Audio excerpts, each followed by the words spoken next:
LDL cholesterol के स्तर को कम करने और अपने एचडीएल कोलेस्ट्रॉल के स्तर को बढ़ाने के प्राकृतिक तरीके। कोलेस्ट्रॉल क्या है? कोलेस्ट्रॉल आपके रक्त प्रवाह में पाया जाने वाला एक वैक्सी पदार्थ है।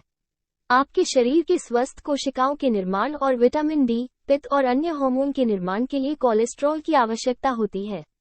आपके शरीर को ठीक से काम करने के लिए कोलेस्ट्रॉल की आवश्यकता होती है। समस्या तब शुरू होती है जब आपके सिस्टम में बहुत अधिक कोलेस्ट्रॉल का निर्माण होता है और यह धमनियों की दीवारों में एक फैटी प्लाक बनाता है। कोलेस्ट्रॉल की समस्या के लक्षण क्या हैं? यदि आपके पास उच्च एलडीएल स्तर है, तो इसका मतलब है कि आपके रक्त में बहुत अधिक एलडीएल कोलेस्ट्रॉल है। यह अतिरिक्त एलडीएल अन्य पदार्थों के साथ प्लाक बनाता है। प्लाक बनने की इस प्रक्रिया को एथेरोस्क्लेरोसिस कहा जाता है। ये जमा प्लाक धमनियों में रक्त के प्रवाह को कम कर सकते हैं, जिससे जटिलताएं हो सकती हैं, जैसे सीने में दर्द, दिल का दौरा और स्ट्रोक। आपके रक्त में कोलेस्ट्रॉल कहाँ से आता है? आपके रक्त में कोलेस्ट्रॉल दो स्रोतों से आता है। आप जो खाना खाते हैं, खासकर जब हम ऐसा आहार खाते हैं जिसमें संतृप्त वसा, ट्रांस वसा और चीनी बहुत अधिक होती है, और आपके लिवर से। आपका लिवर आपके शरीर के लिए आवश्यक सभी कोलेस्ट्रॉल का उत्पादन करता है। कोलेस्ट्रॉल पूरे शरीर में कैसे पहुंचाया जाता है? कोलेस्ट्रॉल आपके रक्त प्रवाह में लिपोप्रोटीन नामक गोलाकार कण के रूप में प्रवाह करता है। विभिन्न लिपोप्रोटीन होते हैं जो रक्त में प्रवाह करते हैं। उनमें से एक को लो डेंसिटी लिपोप्रोटीन एलडीएल कहा जाता है। एलडीएल पूरे शरीर में कोलेस्ट्रॉल कण ले जाता है। एलडीएल कोलेस्ट्रॉल आपकी धमनियों की दीवारों में जमा हो जाता है और उन्हें सख्त और संकुचित कर देता है, इसलिए इसे बैड कोलेस्ट्रॉल कहते हैं। इसके विपरीत हमारे पास एचडीएल उच्च घनत्व वाला लिपोप्रोटीन है। एचडीएल आपके शरीर के विभिन्न हिस्सों से अतिरिक्त कोलेस्ट्रॉल उठाता है और इसे निपटान के लिए आपके यकृत में ले जाता है, इसलिए हम एचडीएल को अच्छा कोलेस्ट्रॉल कहते हैं। तो हमारा लक्ष्य एलडीएल खराब कोलेस्ट्रॉल को कम करने और एचडीएल अच्छे कोलेस्ट्रॉल को बढ़ाना है। एलडीएल कोलेस्ट्रॉल कम करने के लिए इन खाद्य पदार्थों को शामिल करें। 1. अपने आहार में घुलनशील फाइबर शामिल करें। घुलनशील फाइबर कोलेस्ट्रॉल को पाचन तंत्र में बांधता है और संचलन में आने से पहले उन्हें शरीर से बाहर निकाल देता है। घुलनशील फाइबर के मुख्य स्रोत में बीन्स, मटर, दाल, फल और साबुत अनाज जई शामिल हैं। अपने कोलेस्ट्रॉल को कम करने के लिए एक आसान पहला कदम है अपने नाश्ते में 1 कटोरी ओट। यह आपको 1 से 2 ग्राम घुलनशील फाइबर देता है। 1 और आधा ग्राम के लिए 1 केला या कुछ स्ट्रॉबेरी मिलाएं। बीन्स विशेष रूप से घुलनशील फाइबर से भरपूर होते हैं। बीन्स को पचने में भी कुछ समय लगता है, जिसका अर्थ है कि आप भोजन के बाद लंबे समय तक भरा हुआ महसूस करते हैं। यही कारण है कि बीन्स वजन कम करने की कोशिश कर रहे लोगों के लिए एक उपयोगी भोजन है। बैंगनी रंग के फल और सब्जियां अपने भोजन में शामिल करें। बैंगनी रंग के फल और सब्जियां एचडीएल कोलेस्ट्रॉल की मात्रा को बढ़ाते हैं। कई बैंगनी खाद्य पदार्थों में एंथोसाइनिन होता है। ये कोशिकाओं को नुकसान से बचाने में मदद करता है। बैंगन, ब्लैकबेरी और लाल गोभी जैसे खाद्य पदार्थ घुलनशील फाइबर के अच्छे स्रोत हैं।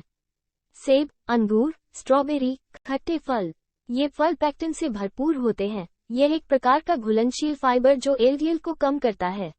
वनस्पति तेल, कुछ तेल MUFAS, PUFAS और संतृप्त वसा का संयोजन होते हैं।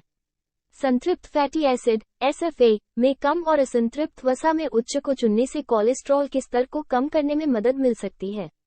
तरल वनस्पति तेल जैसे जैतून, कैनोला, मूंगफली और सूरजमुखी के तेल में मोनोअनसैचुरेटेड और पॉलीअनसैचुरेटेड वसा होते हैं। वे हानिकारक कम घनत्व वाले लिपोप्रोटीन LDL कोलेस्ट्रॉल को कम करने और स्वस्थ उच्च घनत्व वाले लिपोप्रोटीन HDL बढ़ाने में मदद करते हैं। फैटी फिश में सबसे ज्यादा ओमेगा 3 फैटी एसिड होता है और ये दिल की सेहत के लिए सबसे ज्यादा फायदेमंद होती हैं।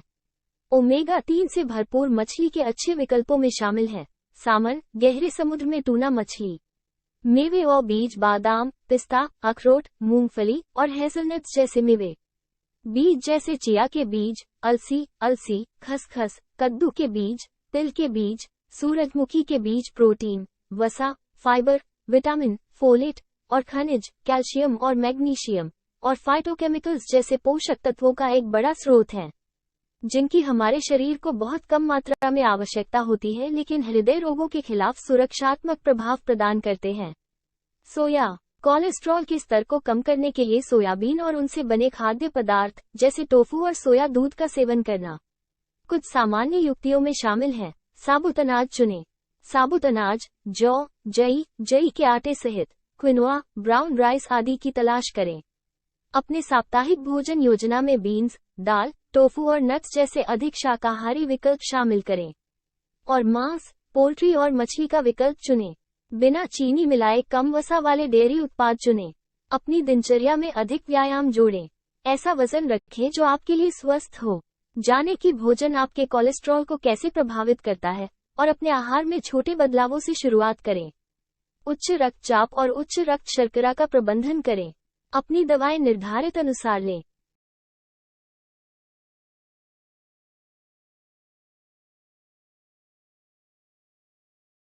Good versus bad cholesterol. इस वीडियो में आप जानेंगे LDL bad cholesterol, HDL good cholesterol और ट्राइग्लिसराइड का रोल, उनके नॉर्मल लेवल्स और कब वो डेंजरस बन जाते हैं। सबसे पहले एक मीथ तोड़ते हैं, कोलेस्ट्रॉल हमेशा बुरा नहीं होता। एक्चुअली ये आपके बॉडी के लिए ज़रूरी है।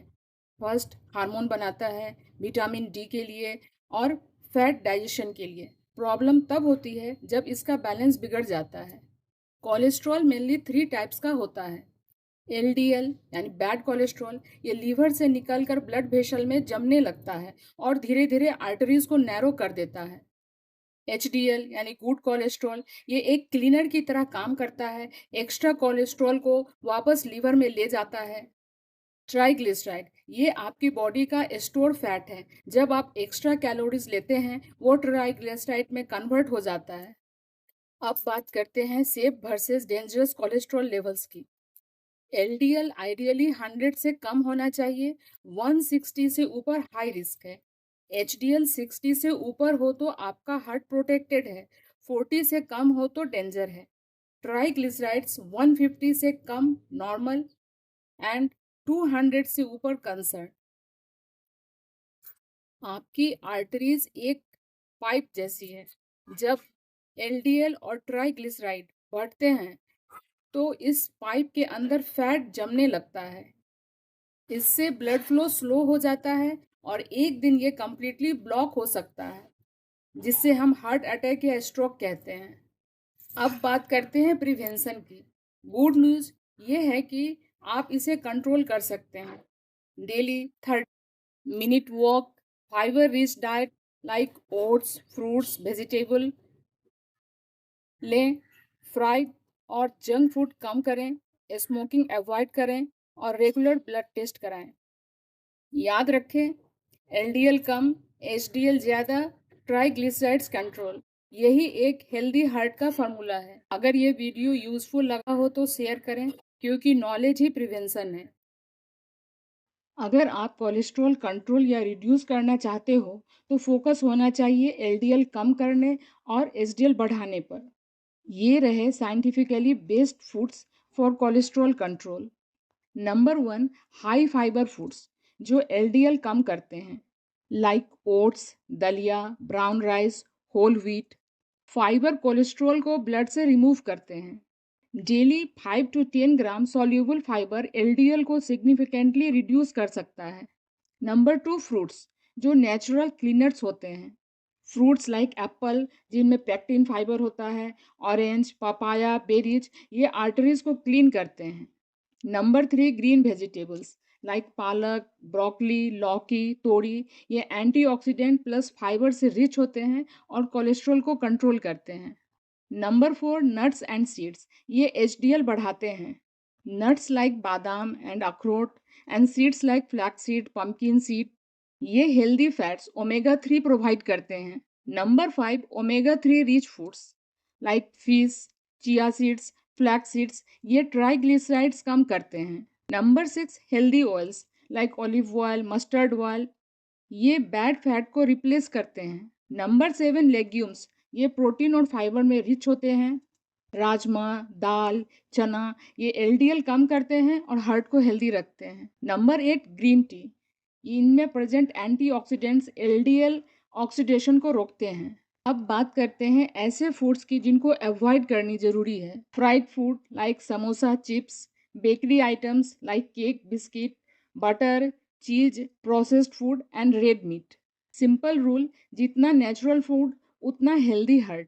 हार्ट हेल्थ के लिए कुछ मिनरल्स बहुत जरूरी होते हैं। ये हार्ट मसल को सपोर्ट करते हैं, हार्ट बीट को नॉर्मल रखने में हेल्प करते हैं और ब्लड फ्लो इम्प्रूव करते हैं। तो जानते हैं हार्ट हेल्थ के लिए कौन से मिनरल्स जरूरी हैं, उनकी कमी से क्या सिम्टम्स हो सकते हैं और कौन से फूड्स नेचुरली सपोर्ट करते हैं। मेडिकल साइंस के अकॉर्डिंग हार्ट एक पावरफुल मसल है और इस मसल को सही तरह काम करने के लिए कुछ मिनरल्स चाहिए होते हैं। अगर ये मिनरल्स लो हो जाएं तो heart beat disturb, BP high, blood flow weak और फैटिग स्टार्ट हो सकता है। कई लोगों के टेस्ट नॉर्मल आने के बाद भी वो टायर्ड फील करते हैं क्योंकि हिडन डिफिशियंसी डिटेक्ट नहीं होती। आप सब कुछ सही कर रहे हो फिर भी बॉडी सिग्नल क्यों दे रही है? क्या आपके हार्ट को एनर्जी मिल ही नहीं रही? इसका पॉसिबल हिडन रीजन हो सकता है मैग्नीशियम, आयरन, पोटेशियम या जिंक डिफिशियंसी। सबसे पहले है पोटेशियम।